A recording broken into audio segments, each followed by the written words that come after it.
Bangladesh Sri Lanka match নিয়ে জানাতে আমাদের সাথে বার্তা কক্ষ থেকে যোগ দিচ্ছেন সহকর্মী মাজহারুল ইসলাম। মাজহার, আমরা তো আশা করেছিলাম বাংলাদেশ শ্রীলঙ্কাকে হারাবে, কিন্তু খুব বড় ব্যবধানেই বোধহয় হারতে যাচ্ছে, কি বলবেন?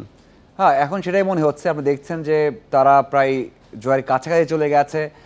তারা 10 ওভারের মধ্যে কিন্তু 100-র উপর রান করে ফেলেছে। সেই ক্ষেত্রে এখন আর জয়ের সম্ভাবনা নেই, অনেক বড় ব্যবধানে হারতে যাচ্ছে বাংলাদেশ দল। সবচেয়ে বড় বিষয় হচ্ছে রান রেটের যে বিষয়টা, সেখানে বাংলাদেশ দল পিছিয়ে পড়ছে। প্রথম ম্যাচে বাংলাদেশ দল খুব বড় ব্যবধানে জিততে পারেনি। এখানে আশা করা হচ্ছিল যে ম্যাচটা জয় পাবে, তাহলে সুপার ফোরে যাওয়ার পথটাই এগিয়ে থাকবে। কিন্তু এখানে বড় ব্যবধানে হারলে বাংলাদেশ নেক্সট ম্যাচে জিতেও যায়, তারপরে অনেক ইকুয়েশন থাকতে হবে। কারণ যদি আফগানিস্তান 2 ম্যাচ জয় পায়, যদি শ্রীলঙ্কা 2 ম্যাচে জয় পায়, তাহলে কিন্তু বাংলাদেশ দল আবারও বাদ পড়ে যাওয়ার শঙ্কায় থাকবে। সেই দিক থেকে বলবো যে এক ম্যাচে এমন হারে দুই দিক থেকে বাংলাদেশ দল বিপদে পড়তে যাচ্ছে, এবং এই হারটা কখনোই আশা করা যায় না। কারণ বাংলাদেশ দল এই দলের বিপক্ষে কয়েকদিন আগে সিরিজ জিতেছে, ওদেরকে বড় ব্যবধানে হারিয়েছে, পরপর 3টে সিরিজ জয় এসেছে, এবং শ্রীলঙ্কাকে বাংলাদেশ খুব ভালোভাবেই চেনে। সেই জায়গাতে এমন হারটা কখনোই প্রত্যাশিত নয়। বলতেই হচ্ছে যে অপেক্ষা শুধুমাত্র সময় যে বাংলাদেশ দলে হার দেখার, তবে দেখার অপেক্ষা আসলে আরো 2-1টা উইকেট নেওয়া যায় কিনা। মাঝার, চলতি এশিয়া কাপে প্রায় সব দলই টস জিতলে আগে ফিল্ডিং নিচ্ছে, কারণ ডিউ ফ্যাক্টর। এই ম্যাচেও কি বাংলাদেশের হারের পেছনে ডিউ ফ্যাক্টর বড় কারণ বলে মনে করছেন?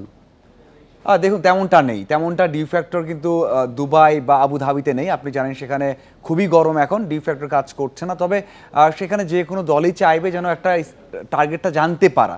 আগে বল করা মানে হচ্ছে টার্গেট জানতে পারা। শ্রীলঙ্কা ফার্স্ট ম্যাচ খেলছে, উইকেট কন্ডিশন কেমন হতে পারে সেটা জানার জন্য অবশ্যই তার আগে বল করতেই চাইবে।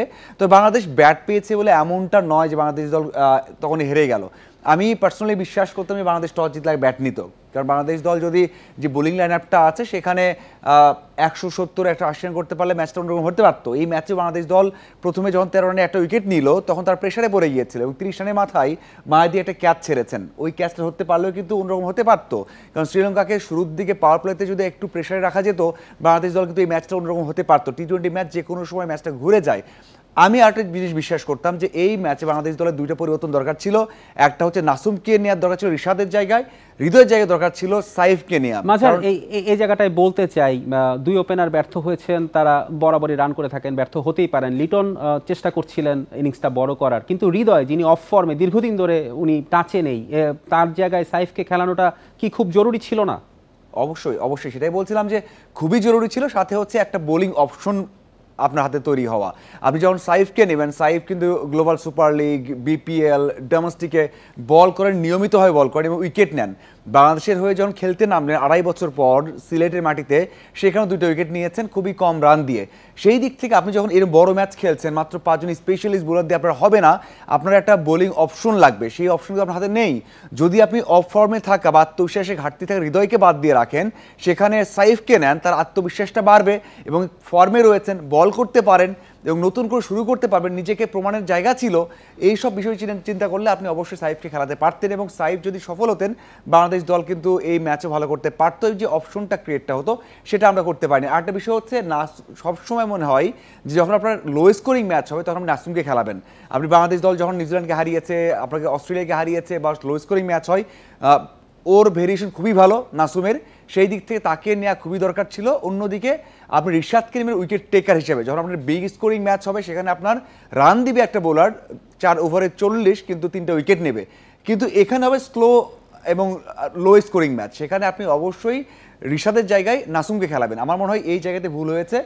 অবশ্যই হৃদয় এবং আপনার রিশাদকে ড্রপ দিয়ে সেখানে সাইফ এবং নাসুম খেলানো খুব দরকার ছিল। মাঝার, বাংলাদেশ তো মনে হয় এই ম্যাচ হেরেই যাচ্ছে। সেক্ষেত্রে আফগানিস্তান যেই রান রেটে, নেট রান রেটে যে অবস্থায় আছে 4+, আফগানিস্তান যদি তাদের বাকি 2 ম্যাচ না হারে, সেক্ষেত্রে কি আসলে বাংলাদেশের আপনি কোনো সুযোগ দেখছেন পরের রাউন্ডে যাওয়ার? আফগানদের হারতে হবে, বাংলাদেশকেও তো আফগানদের হারাতে হবে। যদি না হারাই, ওই ম্যাচেই তো শেষ, আফগানিস্তান সুপার ফোরে চলে যাবে এবং শ্রীলঙ্কা হংকংকে হারাবে। যদি খুব বড় কোনো ঘটনা না ঘটে, তাহলে তো হংকংকে হারাবে। তার মানে তাদের রান রেটটা এগিয়ে থাকছে এখানেই, বাংলাদেশকে এত বড় ব্যবধানে হারিয়েছে। অন্যদিকে হংকংকেও তারা হারাবে, বড় ব্যবধানে হারাবে, তাহলে তারা তো কনফার্ম হয়ে গেল। প্রশ্ন থাকে যে বাংলাদেশ দল আফগানদের হাতে পারবে কিনা। যদি হারাতে পারে তাহলে রান রেটের বিষয়টা আসবে দু দলের মধ্যে, আর যদি না পারে তাহলে তো হয়েই গেল যে ওখানেই বাংলাদেশ দল শেষ, কারণ বাংলাদেশ দল একটা জয় পেয়েছে, আফগানিস্তান 2টা এবং শ্রীলঙ্কার 2টা জয় নিশ্চিত হয়ে গেল। সেই দিক থেকে বাংলাদেশের নেক্সট ম্যাচ বড় ব্যবধানে জয় ছাড়া কোনো অপশন দেখছি না। তবে জয় যদি পেয়ে যায়, অন্যদিকে আফগানিস্তান 2 ম্যাচই হেরে যায়, সেই ক্ষেত্রে সুযোগ থাকবে। আমরাও আশা করছি বাংলাদেশ সুপার 4-এ যাবে। আপনাকে ধন্যবাদ আমাদের সঙ্গে যোগ দেওয়ার জন্য।